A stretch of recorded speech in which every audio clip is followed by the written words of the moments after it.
All right. Good afternoon, everyone, and welcome to our September 21st, 2020 meeting of the Rotary Club of Raleigh. I hope you all had a wonderful weekend. As we were all just chatting before the meeting started, there's a limit to how good a weekend in 2020 can be. So this one, we had the passing of a legal giant in Ruth Bader Ginsburg. We had another terrible milestone in this pandemic. But we did have some beautiful weather, and I hope all of you had the opportunity to get out and enjoy that. And today we have a great program for you. So thank you to Mr. Michael Landguth, the President and CEO of RDU Airport Authority. I'm very much looking forward to hearing him speak with us about what RDU has been doing to protect the health and safety of its passengers and to ensure its own financial solvency in this strange time. But first, as always, let's turn the program over to Richard Watkins for the invocation and the pledge.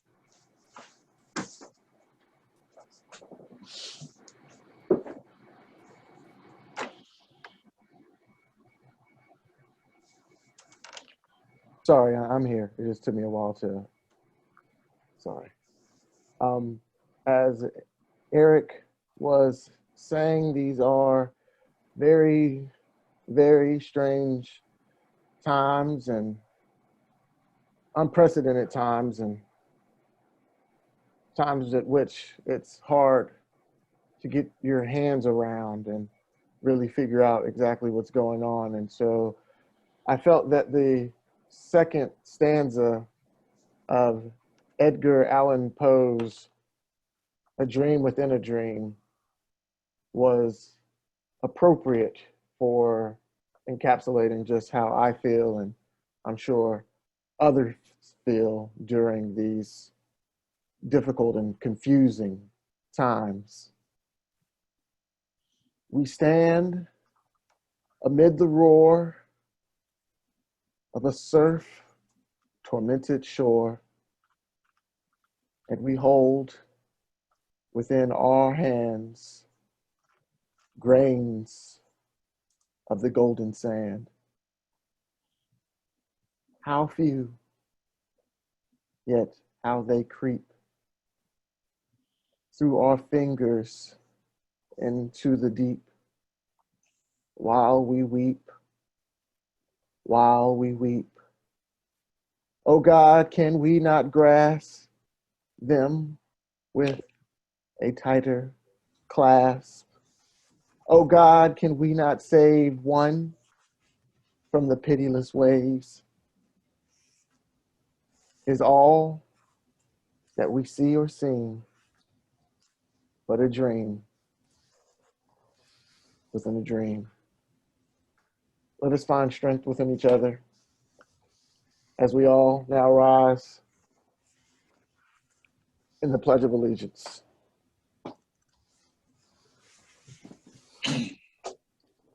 I pledge allegiance to the flag of the United States of America and to the republic for which it stands, one nation, under God, indivisible, with liberty and justice for all.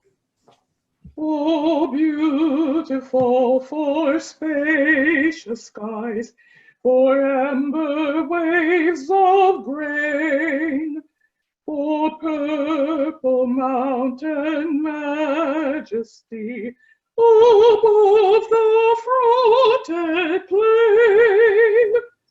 America, America, God shed his grace on thee, and crown thy good with brotherhood from sea to shining sea. All right, that was lovely. Thank you so much, Richard. Thank you so much, Sevelin, for your, as always, lovely singing. and thanks for putting us kind of in the right frame of mind for our meeting and for the rest of our day and week. Linda, do you want to go through any guests that we might have? Well, I know that we do have some guests from RDU, if you would like to welcome them. And Jim, do you have a guest today?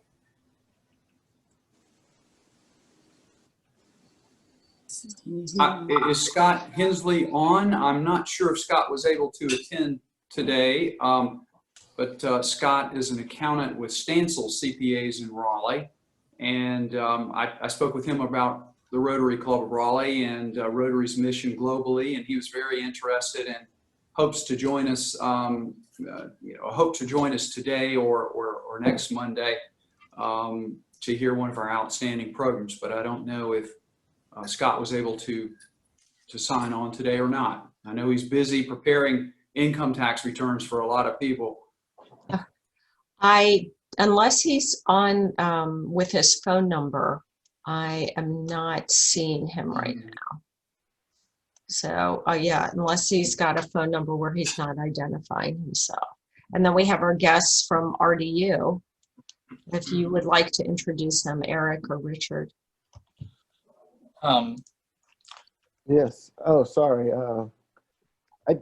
This has been amazing. As Eric was saying earlier, in regards to our wonderful speakers and really being able to keep attendance high, even though we've had to switch to a virtual setting, and we were really worried about our ability to keep attendance high, but it's because of our speakers. And today's speaker wouldn't have been possible, and I'll introduce the speaker a little bit later.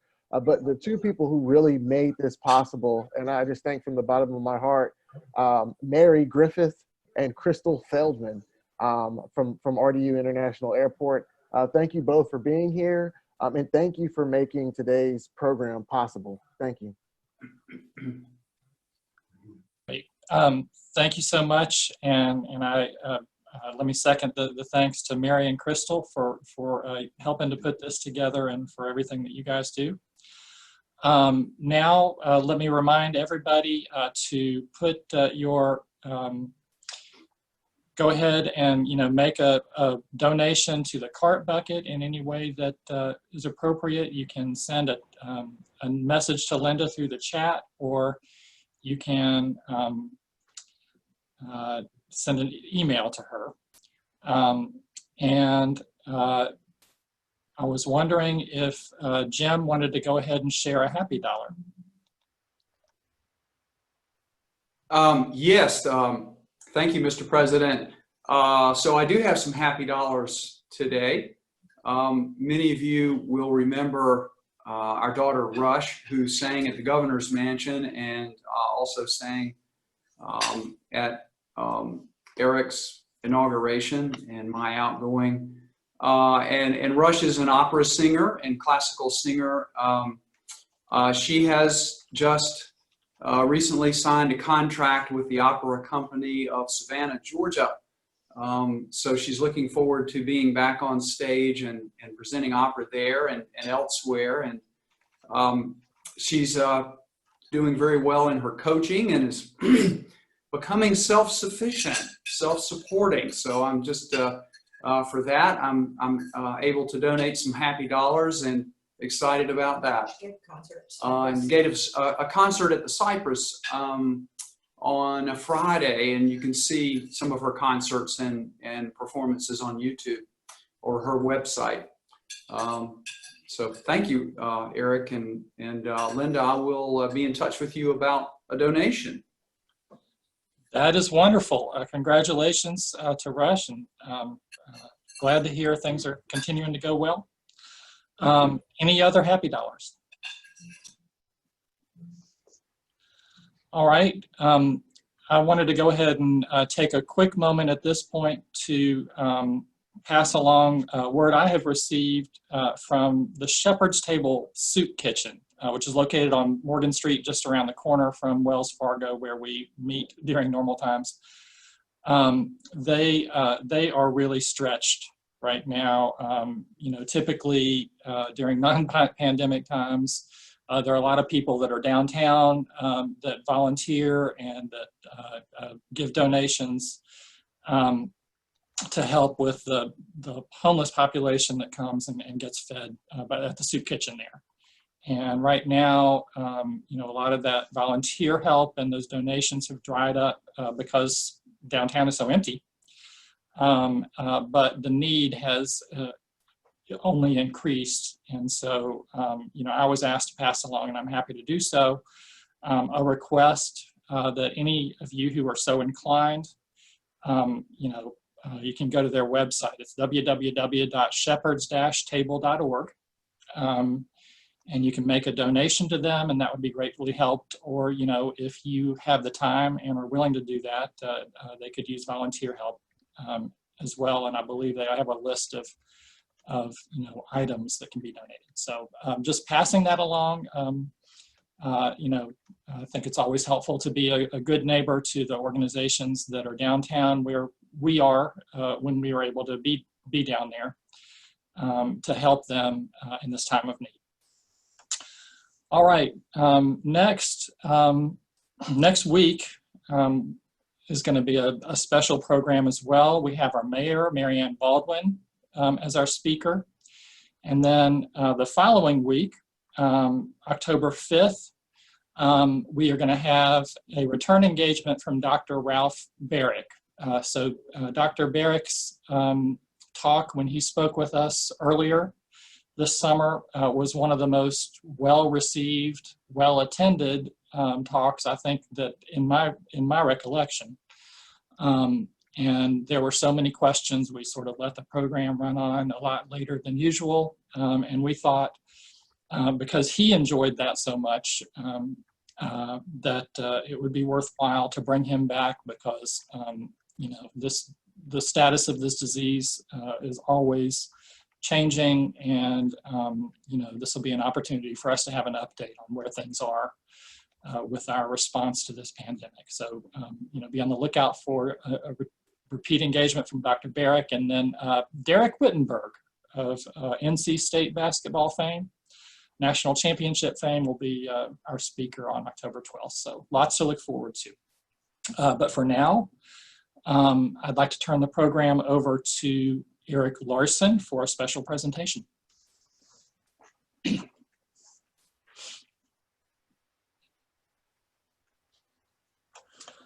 Eric, you're on mute.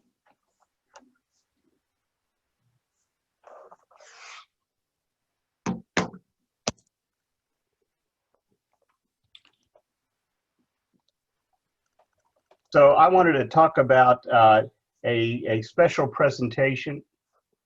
Okay, is that working? Yes. Okay, sorry about that. Recognition of Patrick Johnson for his Paul Harris Fellowship.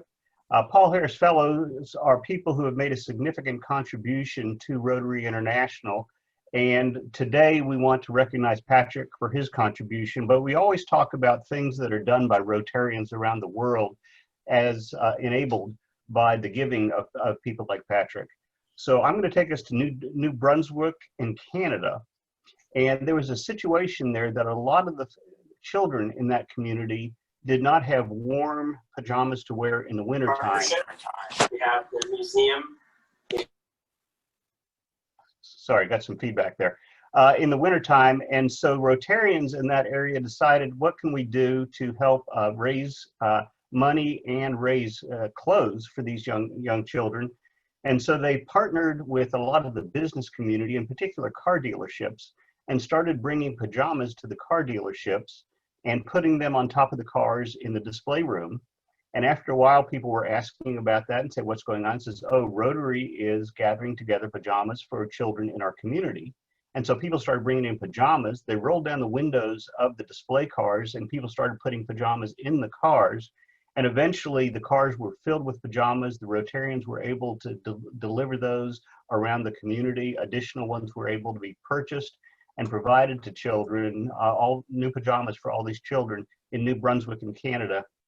And so that's the kind of innovative, creative programs, along with global massive programs such as eliminating polio from the planet, and other programs like that that are enabled by Rotary International, performed by Rotary International, and enabled by people like Patrick who make their contributions.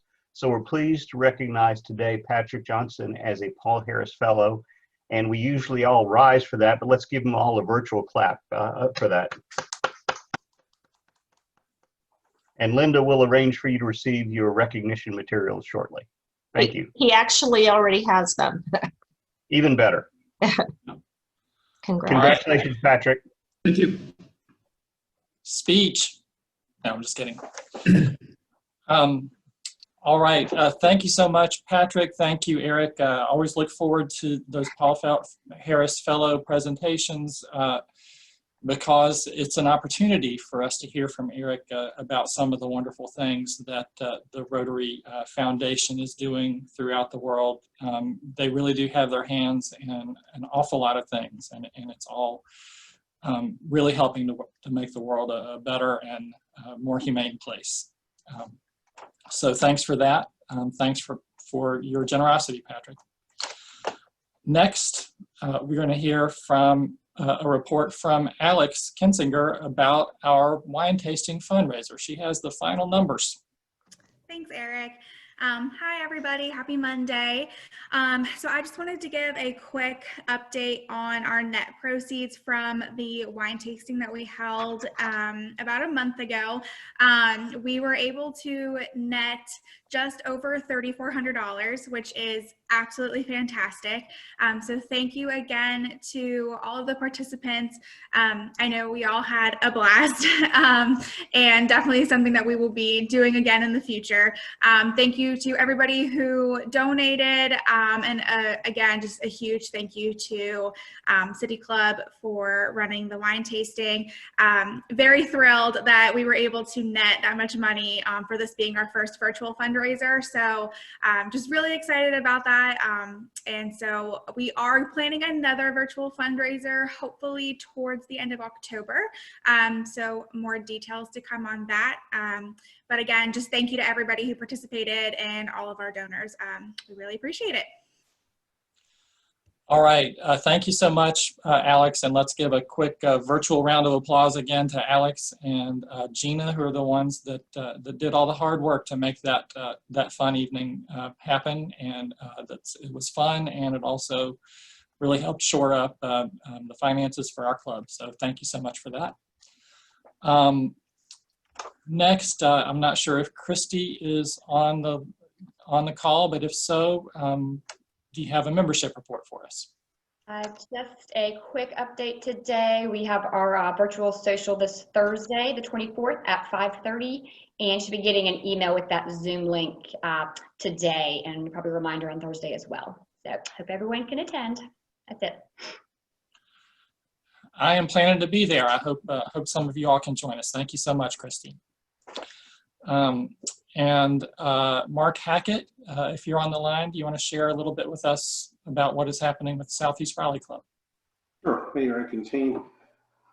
Southeast Raleigh again continues to do well, holding weekly Zoom meetings. They're currently focused on a couple of things. They're gearing up for a service project in the park, funded partly by a grant that our club submitted to district. So we're partnering with them on that. They also are gearing up for a fundraiser coming in, I guess, mid-late fall to support the YMCA there in Southeast Raleigh. And then, as always, they are focused on membership and trying to increase membership. Again, they're at 16 right now, trying to at least get to 20. So if you know of any folks that work or live in Southeast Raleigh, pass those names along, and we'll see if we can't corral them as members. Thanks, Eric. Thank you, Mark. Yeah, we're looking forward to this kind of joint service project with them that may take place in November, where we work with them to help beautify a park that has been renamed for Lavelle Moten, who is the coach of the North Carolina Central basketball team. And so it's a park and a playground kind of in the Oakwood neighborhood. And we have gotten a grant and we will provide some matching funds to beautify the playground there and make some plantings. And so it'll be a great opportunity to spend some time outdoors with some people in person, hopefully, while being safe and while doing some good work for the community. So kind of be on the lookout for that.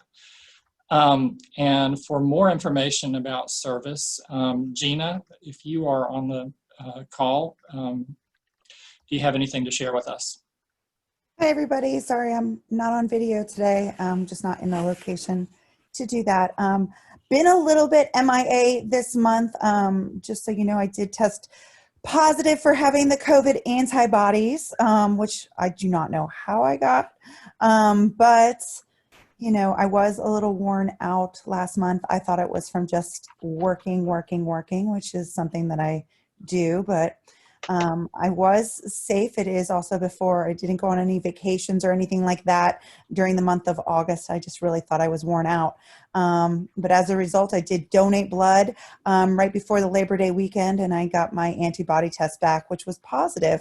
So it may mean while I was a little bit spread thin, I'm feeling a little bit better in terms of getting my energy back and planning on really kind of gearing for the day of service. If you guys would like to be on my committee for day of service, please let me know. I will be on the social for a little bit on Thursday because I do have 2 meetings back to back. So I will be also promoting some initiatives there, and I really do look forward to getting out in the open, doing park and other events soon. So I think that's it for me. And I hope everybody is doing well. Thank you so much, Gina. I'm so sorry to hear that you have had the disease. And, you know, I know there are lots of folks who have had it as well. And, you know, just glad that it appears that you're on the mend. I did. The only symptoms that I had is I was having some, I was just a little tired, but I really did feel like I was just working. So I just felt a little run down. I did not have a fever. I do take my temperature every day because I'm very data driven and I do not leave the house without that. And I do have a COVID bubble. So it was all, I did take a vacation during Labor Day. And that was the first time that I ever really went out, but I had the antibodies before then, so I know it wasn't from my recent vacation. But you just never know. People react differently. Mine was just feeling a little fatigued. So hopefully wearing a mask everywhere I go and trying to take my multivitamins and staying hydrated gave me a more better result than others. So wear your masks. Good advice. Thank you so much, Gina, and we'll be thinking about you. All right. Next, we want to celebrate some birthdays and anniversaries. So, Tom Packer, happy belated birthday to you. I hope you had a great celebration. And for Bill and Vicki Rohrer and Tom and Jill Holder, happy anniversary. And I hope y'all had everybody had a wonderful anniversary. All right, so that's the end of the beginning. And now why don't we turn the program over to Richard Watkins to introduce our speaker. Yes, Eric, thank you so much. Today's presentation is just very, very special to me because I love RDU. Now, I know there may be airports that people think are better than RDU. That doesn't matter to me. I love RDU more than any other airport. And I know everybody has their opinions. But the reason why I love RDU so much is because it holds a very special place in my heart. I cannot go there without having all of these memories of how I proposed to my wife rush back into my head every time I am there. I proposed to my wife when she returned from a trip to Kenya. and I was waiting there at the arrival gate. And she had to be floored because behind me stood about, I don't know, 70 people and about 7 camera crews. Now, she probably thought that they were there for her, but they weren't. It just so happened that my wife had arrived at RDU just steps and moments before Duke athletes and Mike Krzyzewski returned from the London Olympics. And those news crews are there to see them, but they were also able to see me. And so when I proposed and I got up and gave my wife my new fiance a kiss, the whole crowd started chanting USA, USA. It was just an amazing moment. And so thank you so much, Michael Landguth, for coming here and being here and for your continued leadership. Just a little bit about our speaker today. Michael Landguth was named president and CEO of the Raleigh-Durham Airport Authority in 2011. Mr. Landguth is an accredited airport executive, and with more than 20 years in the industry, he holds a bachelor's and master's degree in aeronautical sciences from Embry-Riddle Aeronautical University. And as president and CEO, Mr. Landguth is responsible for RDU's overall staffing, budgeting, strategic planning, and operations. He initiated the development of the airport's annual strategic business plan to guide the organization's activities, respond to changing dynamics, and support its growth. Mr. Landguth is managing RDU's response and recovery from the global COVID-19 pandemic and its unprecedented impact on the aviation industry. Under his leadership, RDU took immediate action to protect the health and safety of everyone at the airport, ensure financial solvency, and recover from this catastrophic event. In 2019, RDU experienced its 6th consecutive year of passenger growth and set an all-time record with more than 14.2 million passengers served. J.D. Power elevated RDU from a medium to a large airport and ranked it 5th in North America for passenger satisfaction. On the financial front, Fitch Rating also reaffirmed the airport's AA rating on Mondays, reaffirmed its AA3 rating. Please forgive me, I haven't said these ratings ever before in my life, so if I didn't pronounce it right, charge it to my head and not my heart. And finally, outside of leading RDU, Mr. Landguth is the proud husband of Paige and father of Ashley and Jennifer. He is his Church of Nativity and volunteers with Triangle Family Services, helping the most vulnerable in our community.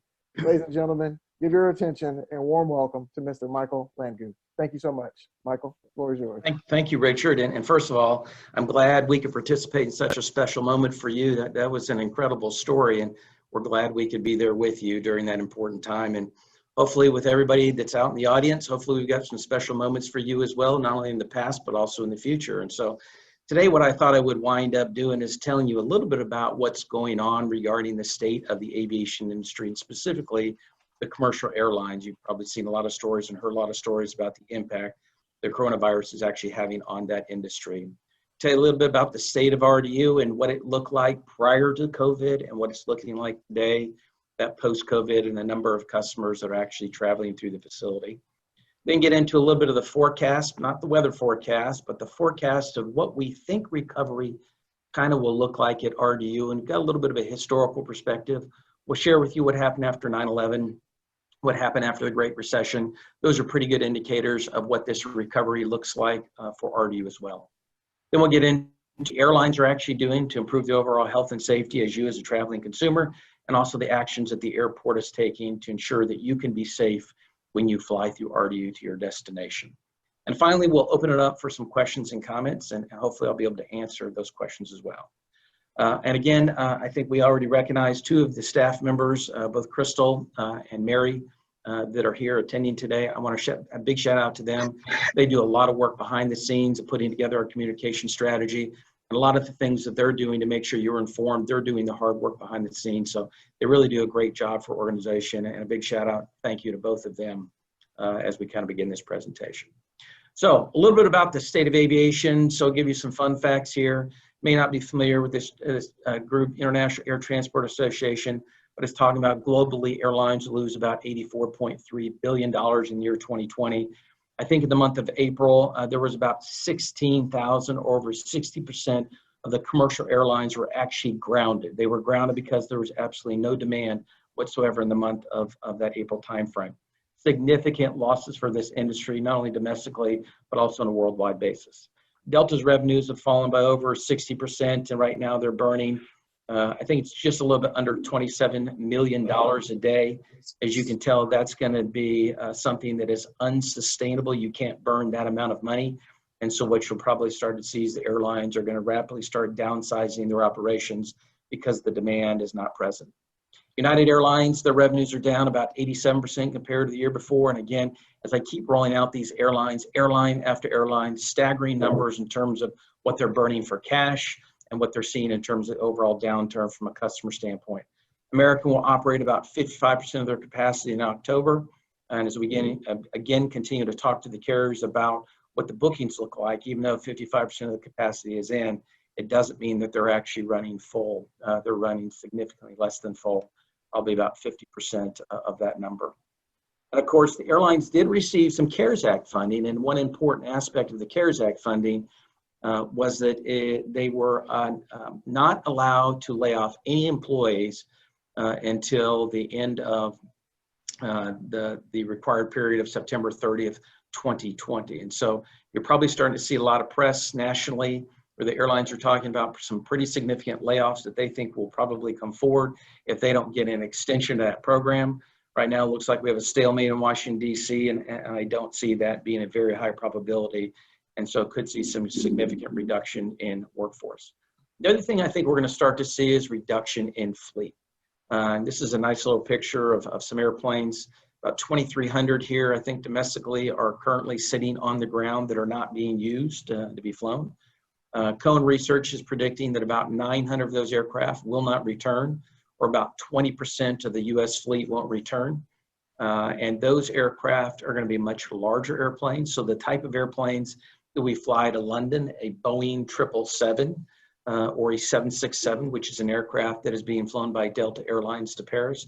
It's those large wide body aircraft that seem to be the aircraft that they're going to probably put away and retire. To give you an example, 900 airplanes.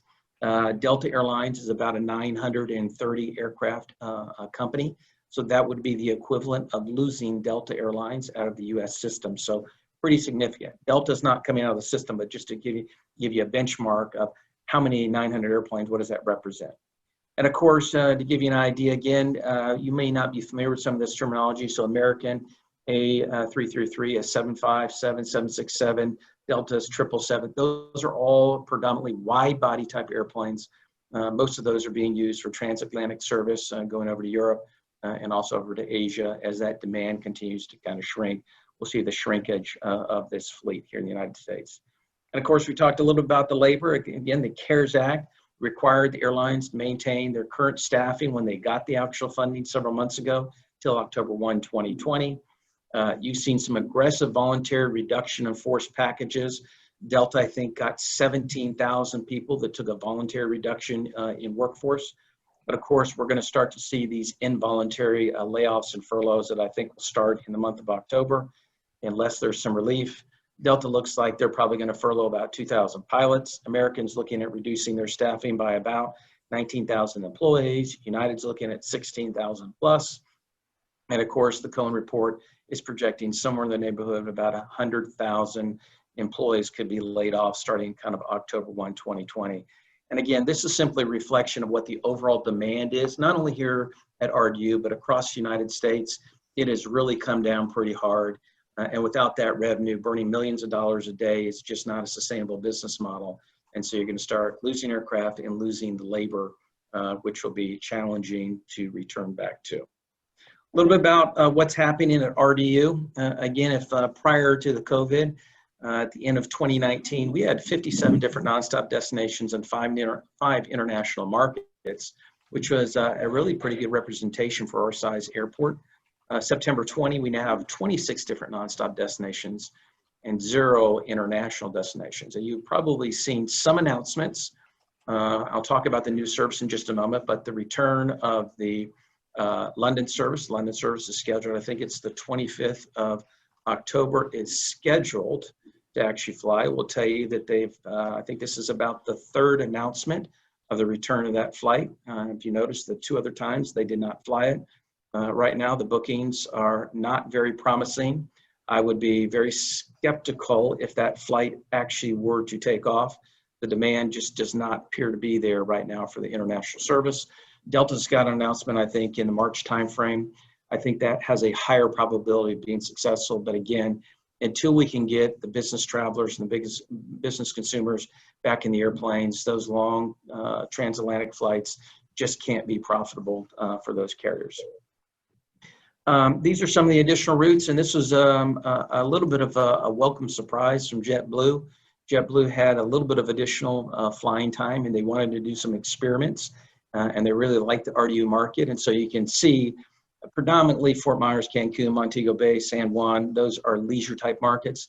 This industry, which was probably dominated by business with a little bit of leisure, has now really kind of moved to dominated by leisure with just a very little business travel. The majority of this market really represents that leisure market, and they're going to see what that kind of looks like, if that can actually create some demand and some growth in the leisure market here at RDU. So we are very pleased to see that. I think that most of that starts, especially Fort Myers, San Juan, Montego Bay, and Cancun, November 19th, and then Los Angeles is in the December timeframe going to the West Coast. So some good news there. This is a little bit of a complicated slide, but I'll try to do the best I can. I wish I had a pointer I could point to it, but this is actually screened passengers kind of on this kind of weekly basis. And so 0, if you look at the February 9th, 2/9/2020, February 9th, we were 4.2% greater. If I compared 2019 to 2020, we were up 4.2%.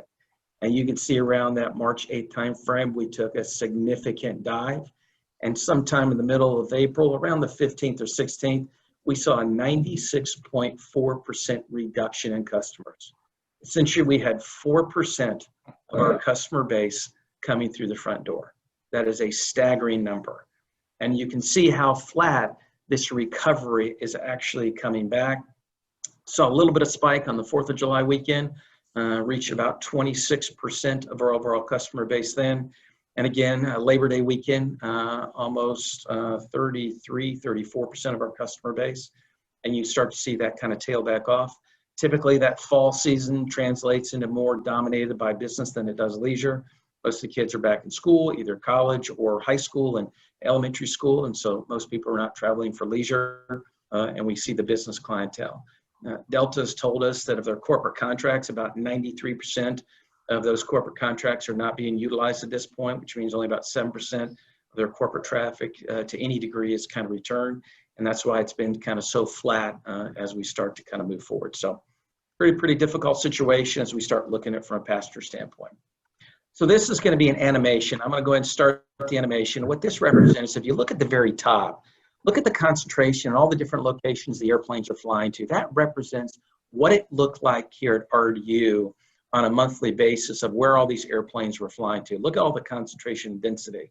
Versus if you look at the other half of the slide, which says April 2020, and how few flights there were.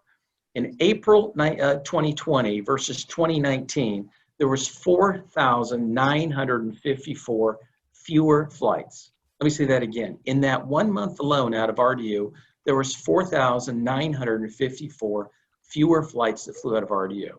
So this has had a significant impact on the overall service from a travel standpoint out of RDU. A little bit about international traffic. We've got quite a bit of our customers, about 4,000 passengers travel between RDU and international destinations each day in 2019. About a quarter of those flying that nonstop service, either to London by American Airlines or by Delta Airlines on the Paris service we've actually got. Globally, that means for the transatlantic service, it's down, not just here at RDU, but down on a national basis by almost 80%. So you can see there's very little activity, and a lot of that is, the federal government here in the United States has lifted a lot of the travel restrictions out of the U.S., but most of the European bloc and basically almost all over the world, there is some sort of travel restriction for somebody coming in. Either you have to take a COVID test, or you got to self-quarantine, or you got to take a test when you're there. It really disrupts that travel pattern pretty significantly. And what we continue to hear from our industry experts is that the international service will probably lag the recovery for domestic service.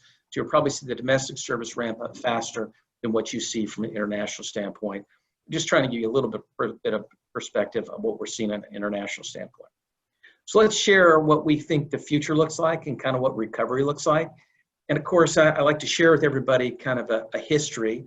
Look at the bottom left-hand side, that says January of 1973, all the way across to January of 2020. And if you look at all the things that has hit this industry, from recessions in 73 to 80 to 90 to 2001, or the Great Recession in 2007 and 8 and 9 timeframe. You also had things like the Patco strike, Pan Am 103, World Trade Center bombing, the 9/11 attack. Look at all these either geopolitical or financial things that have hit this industry. We've always been hit and knocked down, but we've always bounced back pretty strong. I will tell you the difference is I don't think we've ever seen in this industry something as significant as this shock that we've seen in the airline industry. Again, if you go back to April of 2020 this year, almost 60% of the worldwide commercial airline fleet was on the ground at the exact same time. And all of these situations you see here prior to that, from 1973, we didn't see anything of that magnitude. So we're really in uncharted territory in terms of what it kind of looks like. I will tell you with the 9/11 attack, we lost about 24% of our market, and it took about 6 years to recover. The Great Recession, the 2007-8 timeframe, we only lost about 11% of our traffic, but it took about 7 years to recover. Most economists think that both the 9/11 and the Great Recession, if you combine those, that this is going to be about 6 to 8 times more significant in terms of impact probably to our industry. So it looks like it's a pretty long road to recovery for our industry. You may see the local economy recover a lot quicker, but the industry as a whole will be very sluggish, I think, to return as we move forward. A little bit about our current forecast. And again, I think everybody or somebody mentioned we did about 14.2 million customers. We had anticipated that we might do about 5.1. I will probably adjust that. I'm probably more on the lower side, below that 4.7 million total customers. And remember, this is on a calendar year basis, and this represents for the first 2 months, we did about 2.2 to 2.3 million customers in the first 2 months before the pandemic hit. So we're only talking about doing an additional 3 million customers over the next 10 months, significantly down in terms of what we're seeing from a forecast. And again, we're projecting domestically, it's probably 4 to 5 years for us to return to a kind of a normal state. And we do believe that return to normal will probably only be about 80% of that 14.2 million mark, because they're going to wind up putting away 20% of the fleet. So the fleet won't even be there to achieve that 14.2 million total passenger number we had here at RDU. Let's talk a little bit about what the airlines and airports are actually doing to make sure that you're safe when you fly through. Especially, from a health and safety standpoint, they're increasing the cleanliness, putting hand sanitizers all over the place.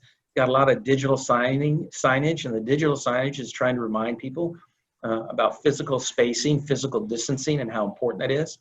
I think there's 1 or 2 airlines that are out there doing some pre-flight health screening domestically. I think the frontiers of the world are still doing the temperature checks. There's some international carriers that are looking at, and I think are doing some actual COVID testing. I don't know how well that will work, but I think they're exploring. But the airlines are trying to provide some sort of confidence to their travelers as best they possibly can. They're exploring these types of things. They're also doing a lot more from a cleaning standpoint, so a lot of fogging procedures. So when the aircraft come in, as they turn those airplanes, they're cleaning them, disinfecting those every single time they turn an airplane. So as you get off that airplane, they're completely cleaning that airplane before the next group of people that actually come in. May not be aware of this, but they actually have hospital-grade HEPA filters. And a little bit about the circulation within the airplane itself. The circulation doesn't work from front to back of the airplane. It actually works from top to bottom. So it actually blows down through a set of collection ducts. Those go back through a HEPA filter, and then fresh air is actually brought in to the actual aircraft itself. Operating rooms, I think, have clean air circulated 6 to 8 times. Aircraft have clean air circulated about 12 times every hour. And they get, those HEPA filters get about 99.9% of kind of what's in that aircraft. So they do a pretty good job of trying to make sure there's no spread. And really, as we've looked, we haven't seen any widespread evidence of the coronavirus as a result of some of these actions they put into place and requiring people to wear face masks, that the transmission is actually spreading within the airplane itself. We're not seeing that as a result of what people are doing. And again, we are out there trying to ensure that people recognize it is important that you wear your mask when you're in the facility. And most of the airlines are now requiring you wear a mask. A couple airlines, Delta's gotten very aggressive in that space, that if you refuse to wear a mask on board an airplane, they just won't fly you. And they will ask you to exit the airplane and choose another carrier. But airlines are trying to ensure for you as a traveling customer that they can make it safe as you fly. Regarding the airport, again, we're going to continue to adapt to an ever-changing environment regarding health and safety protocols that come out. And of course, the state does a really good job trying to keep us informed. And as those new public health guidelines come out, we're going to follow those guidelines. Again, either wearing masks or social distancing, we'll continue to follow that and do our very best from a social media standpoint and communication standpoint to get information out to the traveling public about what we're doing and what you need to do to make sure you can travel safely. We also have what we call a common use system, which allows me that at any point I can move an airline from one gate to the next gate of where they're boarding, and that allows us to provide separation. So we're going to try to make sure that we don't have two airplanes that share the same gate hold room area. The two airplanes sit at the gate at the exact same time. We're going to spread it out, give some social distancing because we're not utilizing the total facility, and that will provide some better safety for our traveling consumer. And of course, some of the terminal changes, increasing the cleaning and disinfectant protocols.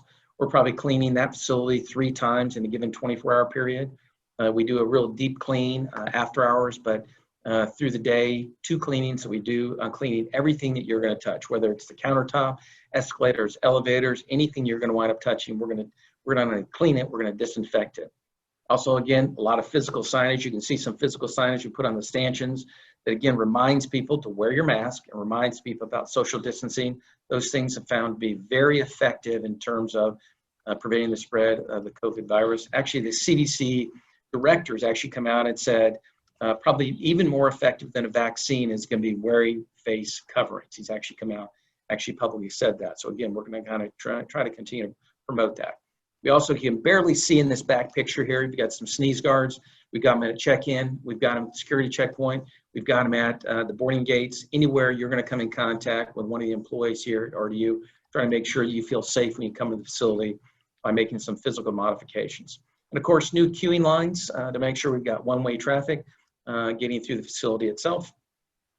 And of course, we have started to put and deploy some more seat covers to try to remind people, even the gate hold room area, if you're not sitting next to somebody that is part of your party, make sure you try to maintain some social distancing if you're going to use some of the areas to sit in as well. And of course, all this information can be found on our website at rdu.com. At rdu.com, there's a splash page that will come up, and it says Fly Confident, Fly RDU. It has not only the actions and the things that we're doing, but also what each airline is doing. So it's simply one click away. It'll take you directly to the airline website, their webpage of specifically what they're doing, and if they put any new requirements in place. So for example, they require masks, they're requiring anything else, it'll be on that website, easily and readily available. But a great website that Crystal and Mary and the entire communications team put together for the general public, so you have real-time information about what we're doing and also what the airlines are doing to ensure that you can be safe when you fly through RDU. I want to share a quick little video. The video, hopefully, I've set this up properly. You can hear some of the audio. Sometimes I set it up where you can't hear, but it will kind of walk you through what it would look like to the consumer now that we put all these things in place. So hopefully you'll be able to hear the audio as well. So here we go.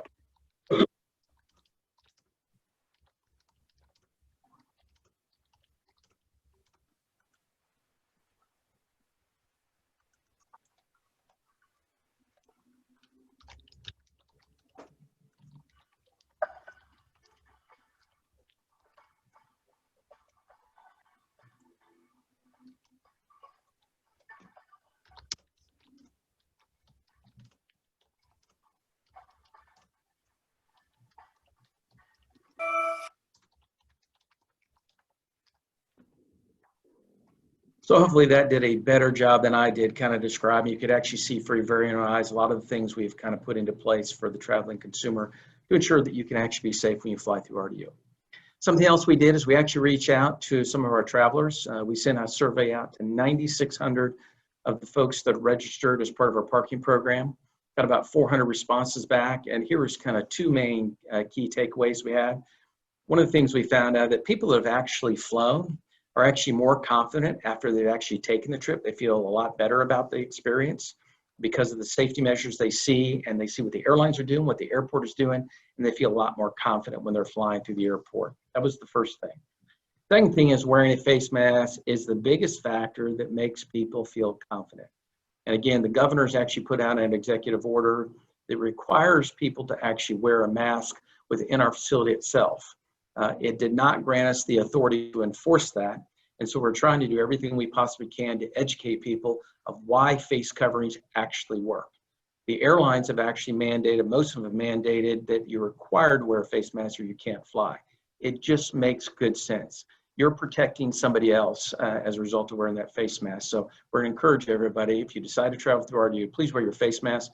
You come through those facilities because it's the best way to ensure people can actually be safe.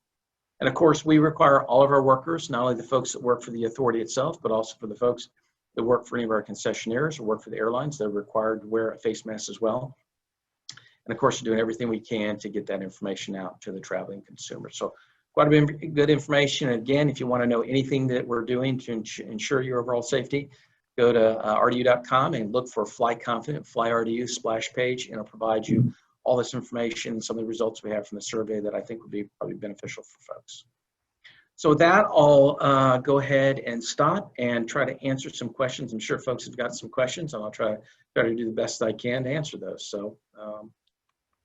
Yes, thank you so much, Michael. That was a absolutely wonderful presentation. I think after hearing it, we're all concerned, and as the comments are piling up, as you can see, we have a lot of questions. Usually Valerie fields the questions, but if she's not able to, I will happily begin.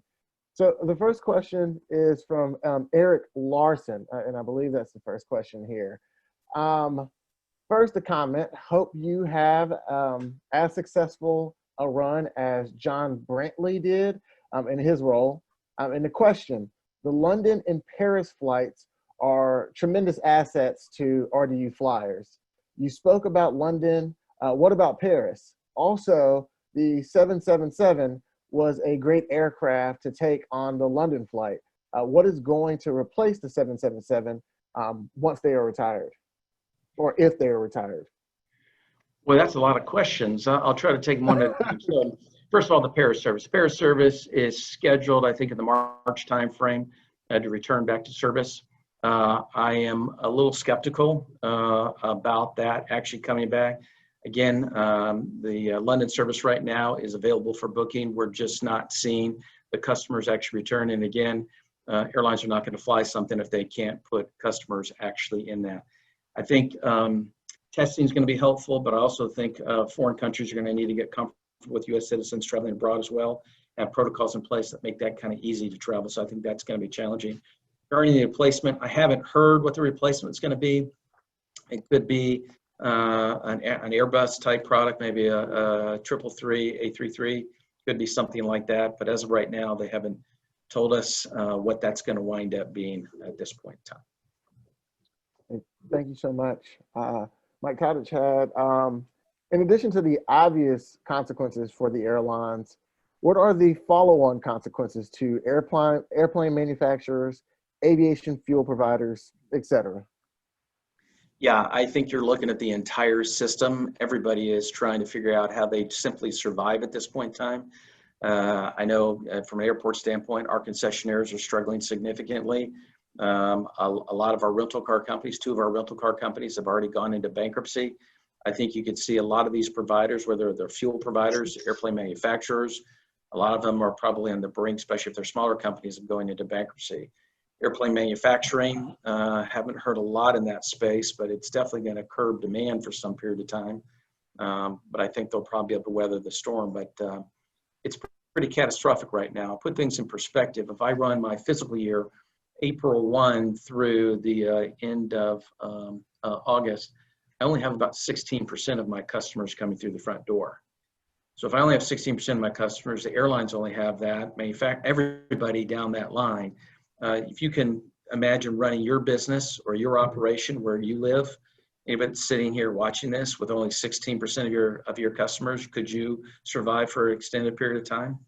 Probably not. And I will tell you that RDU is in a pretty good financial position to weather a pretty heavy storm, but not everybody's in the same position. And so I think our industry, again, will lag recovery of what you see in your local community. But you will see a lot of these companies will probably file for bankruptcy and restructure, and it'll be a much smaller industry, is what this will look like at the end.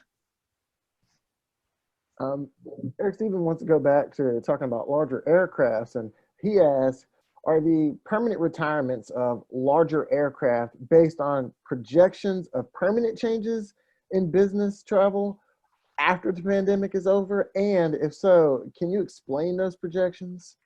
Yeah, so a little bit about airlines projections. While businesses may look 20 years out, airlines typically look less than 6 months out. If they're not seeing the demand there, they're going to start shedding capacity pretty quickly. They're not going to keep it in place. And so I don't know that this is necessarily going to be a dominant trend regarding business. I mean, is everybody going to continue to stay at home? I don't think everybody will continue to stay at home. I do believe that the demand for business travel will probably fall. I think a lot of people are getting more comfortable about working from home. I think businesses will probably allow their employees to work from home. We polled one of our very frequent business customers, I won't tell you who their name is. They say, you know, they're sales individuals, instead of only reaching by traveling one of their clients on a weekly basis, they can reach 6 of them by Zoom. So they've figured out a way to cut operating expenses and be a lot more effective in that space. And people are concerned about, you know, traveling to destinations, and as a result, that just slows the return. But the longer it takes business to get back in that airplane, you're going to see a contraction of an industry that's going to occur. And once it contracts, it's not like just, you know, I want the service tomorrow. It takes a long time for recovery. So if you want to get back to where we were before, this is a multi-year recovery. This is going to be in excess of 6 to 7 years recovery to get that back. And so the service that you had before from business traveler, it probably won't be there. There's just going to be a lot less of that that's going to be available as we kind of move forward. But it's just, again, airline industry, when you're burning $20 million a day, I mean, you can't keep the flights there. You're going to mothball it, you're going to put it away. And once you start furloughing people, how long are people going to stay furloughed or unemployed before they decide this is not the career field for me? I need to have be employed, and they'll move forward. So I want to be mindful of your time, Michael. Thank you so much for being here. It is at 1:32 right now. Sure. We usually end around 1:30. Would you be able to field one last question? And also, for the remaining questions, is there anywhere for people who still have questions that are burning, is there anywhere for them to send those questions post this call? Sure. Probably the best way is send them to Mary Griffith. You've got her contact information. If you'll send it to her, we can provide some responses back to the individuals that posted the questions. Sorry we couldn't get through everything, but that would probably be the best way. Great, great. And we're going to, last but not least, the final question is from Mary Moss. She said, I have heard more about American being in real trouble. And can you speak again about Delta's situation? She says it does not sound good. And can you go into a little bit more detail about Delta's situation? Yeah, I think Delta right now's cash position's about $11 billion. So $11 billion, and by quarter, they were burning about $5 billion. So theoretically, you could last another 2 quarters and be okay. But they're going to stop the bleeding. They're not going to continue to do this. So they're going to right-size their business. And right-sizing means it's going to be a much smaller industry. They're going to mothball. Doesn't look like they're going to have to retire, or furlough any employees. They've got enough people taking voluntary reduction of force and early retirement so they can meet what their needs are from an operational standpoint. But I think they're doing better than most. They've got some cash reserves. They just did a deal to sell their frequent flyer points to American Express, and so they got a couple $2 billion there. but it's all about cash. And those people that have private businesses, cash is king right now. So they're trying to preserve their cash for as long as they can. And the best way to do that is you just have to downsize your business to right size it, what the actual demand is. We got 16% of the traffic coming through. There's just a whole lot less airplanes are going to be coming to RDU as a result of that. Wow, and thank you again so much, Michael. I'm going to pass it back to Eric Stevens so he can close us out. But thank you for all you do for RDU, for us, and for the state of North Carolina, and for aviation in general. We really appreciate it. All right, well, thank you. Thank you, Richard. Michael, thank you so much. That was just a very interesting and sobering presentation.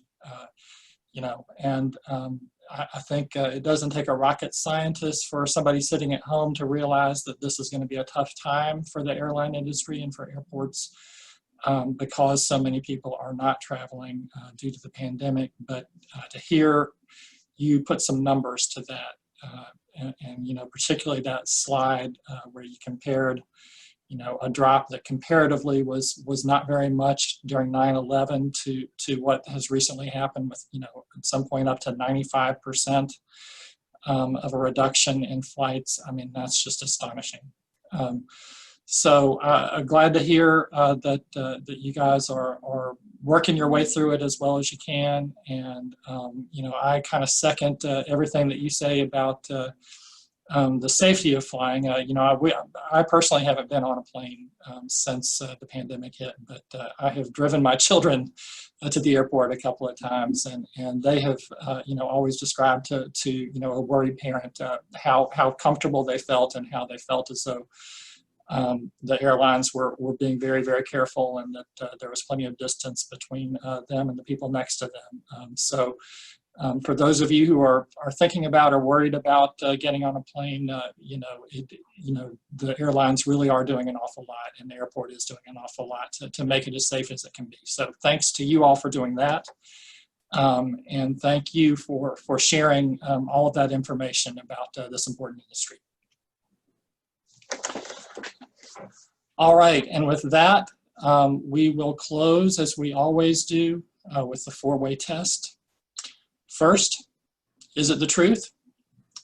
Second, is it fair to all concerned? Third, will it build goodwill and better friendships? And finally, will it be beneficial to all concerned? All right, everybody. I hope you all have a great week. R-O-T-A-R-Y.